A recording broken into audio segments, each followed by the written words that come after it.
Sa mga balita naman po sa lalawigan, pinagnakawan na pinatay pang mag-asawang negosyante sa Agutaya, Palawan. Lumabas sa investigasyon nitong Sabado. Nilooban ng bahay ng mag-asawang sina Manuel at Frenny Gakot. Si Manuel ay election officer din sa Agutaya. Nakuhang nasa 5 milyong pisong kita mula sa mga pawn shop na pag-aari ng mag-asawa. Patuloy pa rin ang investigasyon sa krimen. Samantala, pinaghaharap ngayon ang PBA player na si John Amores matapos masangkot sa pamamaril sa Lumban, Laguna.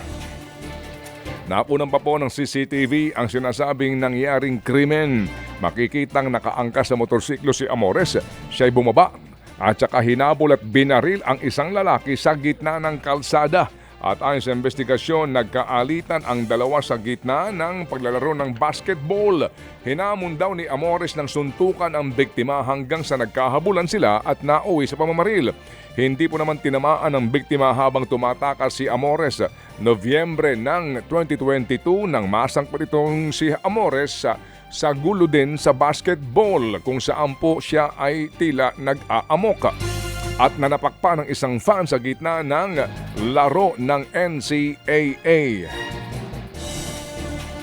Sa latest update po tungkol dito sa issue kay Amores, kaninang umaga sa programa ni Bangon Bayan with Mon Gualvez, sumuko na po ang basketballista.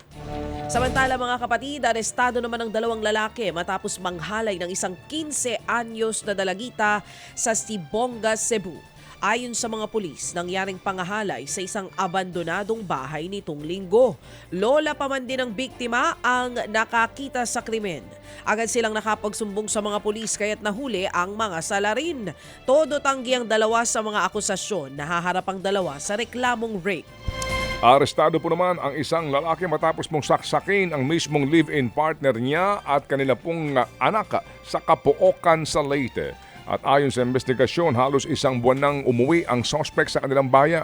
Hindi umuwi ang naturang suspect sa kanilang bahay hanggang sa dumating noong linggo at saka doon nagkaroon ng pagtatalo sa kanyang kinakasama. Dito po sinaksak ng suspect ang live-in partner. Sinubukan po namang umawat ng kanilang anak pero pati siya ay sinaksak din.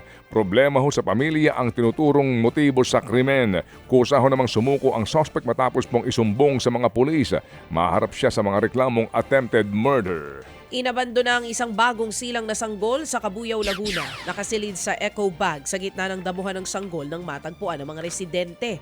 Ang kwento ng mga nakakita, kukuha lang sana siya ng dahon ng malunggay nang makarinig ito ng iyak ng bata. Dinala agad ang sanggol sa ospital para masuri ito. Patuloy na inaalam kung sino ang nag-iwan ng sanggol. Ted Filon at DJ Chacha ngayon nasa Radyo 5 92.3 News FM Monday to Friday 6 to 10 a.m.